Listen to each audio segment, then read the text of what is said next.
ไล่ลบโลโก้มันออกใน King Master เนาะค่าย Master นี่ครับเนาะไล่ลบโลโก้มันออกในแอปตัดต่อวิดีโอค่าย Master นี่ครับเนาะนี่คือในฮักกระตุ้ยสมันค่ะบึ๊บกดเข้าดีนี่ครับเนาะ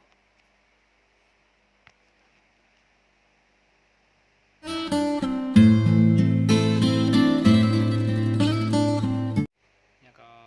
เขาก็มันเน็กตีอย่างนั้นก็เนาะ New Project นั่นก็นะไปเข้าแล้วก็เอา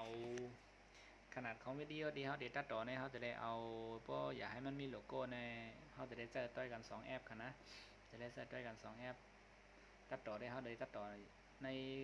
อย่างในแอปค่ายมาสเตอร์ในมุนบดค่ะเนาะแล้วก็กาขึ้นตัดโลโก้แบบในทางแอปไม่แนวในพวกเขาแค่เป็นโลโก้ของค่ายมาสเตอร์เนี่ยเขาจะได้ใช้1คูณอย่างนี้ค่ะนะ1.1นี่ค่ะเนาะ1.1เต็กเขาได้1.1แล้วก็มาเต็กตั้งแต่ค่ะ create กันเนาะปึ๊บมันเด็กเข้ามาหน้าเสนอกันเนาะแล้วก็เข้ามาเลือกวิดีโอเดียนเขาได้ตัดต่อนะครับเนาะวิดีโอเดียนเขาได้ตัดต่อนั่นเขาได้เข้ามาได้แคมราแคนนอนนะครับนะวิดีโอเดียนเขาได้ตัดต่อขาเดียววิดีโออันป๊อดอันนี้กันนะอันคาเต็งสังร้องนะเด็กเขาปึ๊บไปกำกันนะพอมันมาเสนอก็เขาก็ขึ้นเต็กออกขึ้นกันเต็กถอยหลังขึ้นเต็กอันนี้ออกกันนะนี่กันนะนี่2พี่น้องหันค่ะมันดีมีโลโก้ดีอยู่ตั้งเหนือได้อยู่ประดังเหนือวิดีโอในว่ามันออกมาจากไหนในห้องตับหรือย่ามานะครับนะ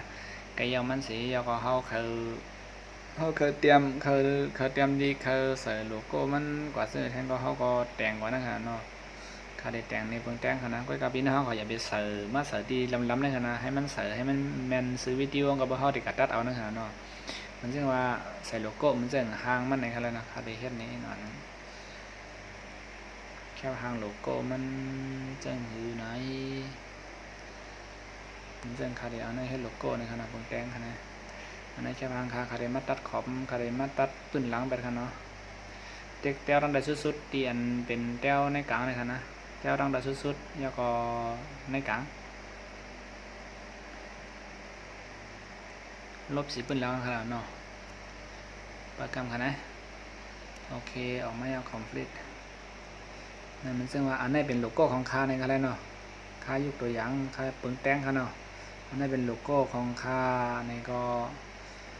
การได้ใส่ตั้งแต่ใส่ในวิดีโอในขณะอย่าเป็นพอพี่น้องเขามาวางเหมือนซึ่งว่าตั้งแต่ตั้งขอบลำไม่ได้เพราะเขากัดตัดแปดในก็มันได้กว่าป้าขนาดมันเต็ม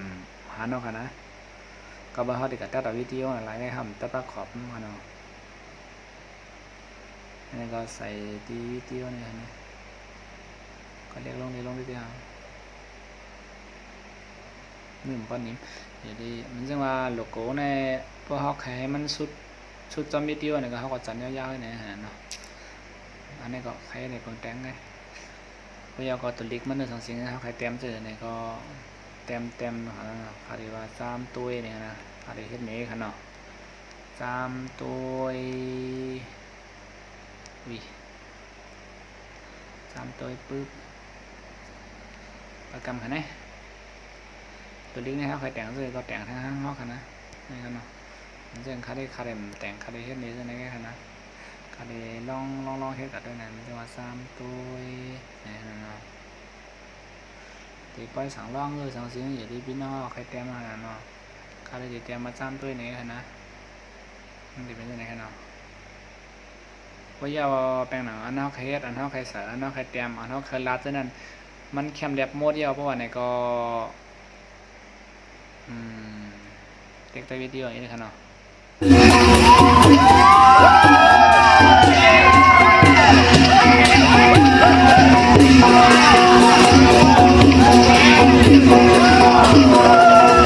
เพราะฉะนั้นว่ามันเข้มแลบเมื่ออยู่ในก็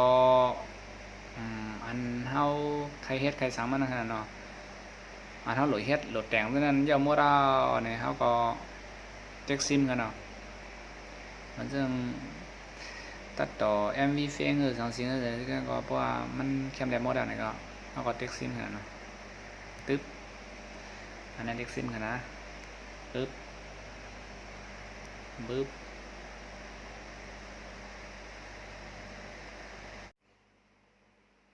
ยอกทำไมทำมาเขาดีแอปแทงแอปอันว่าแคปคัดในขนมในกันนะแอปในค่ะตึ๊บเข้ามาออกเครื่องกำขาได้มาตัววิดีโอดีขาตัดต่อว่าเมื่อไกลหน้าในมันจะเป็นอันไหนกันเนาะ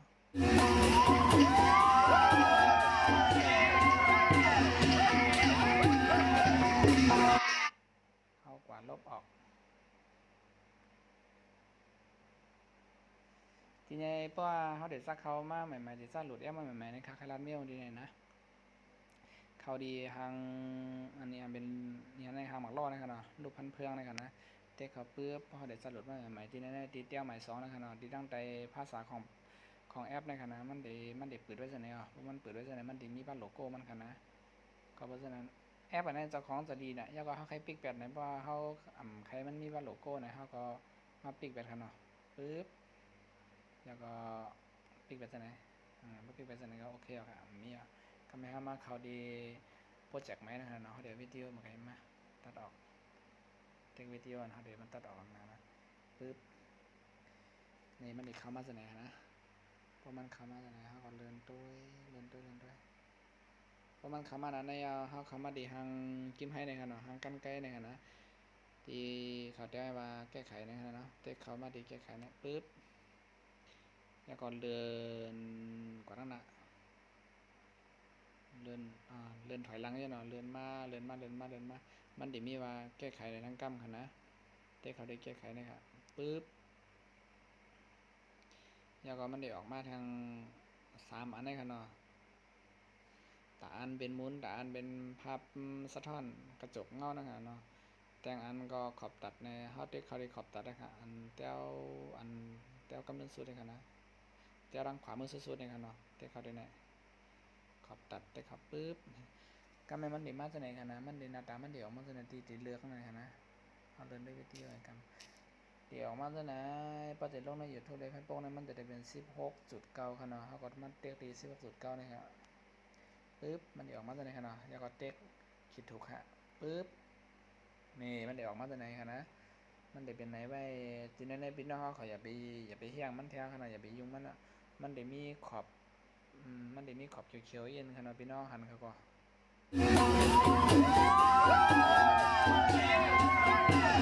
ขอบเขียวๆซะหน่อยนะคือมันเดี๋ยวมีขอบเขียวๆนั่นนะเขาเดี๋ยวตัดไปทางกั้มค่ะแล้วก็ขึ้นเน็กตีทางไผ่ด้านในไผ่ด้านซ้ายมือสุดๆเลยค่ะเนาะอันเป็น2 ขีดตั้งกันนะเต็ก2กั้มค่ะ1 2มันเดี๋ยวมาขึ้นตีมือไกลค่ะเนาะแล้วก็เดินมามันเดี๋ยวมีทางอันเป็นอย่างนั้นนะเป็นห้องแหงกำใต้นะอันเป็นทางสีเจียงได้กันนะทางสีเจียงได้ฮะมันเรียกใน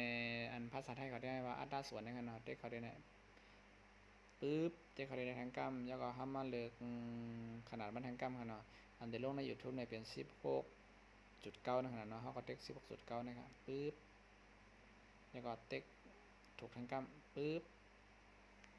เนี่ยก็ไม่ยาวค่ะนะอันนี้ก็โอเคค่ะ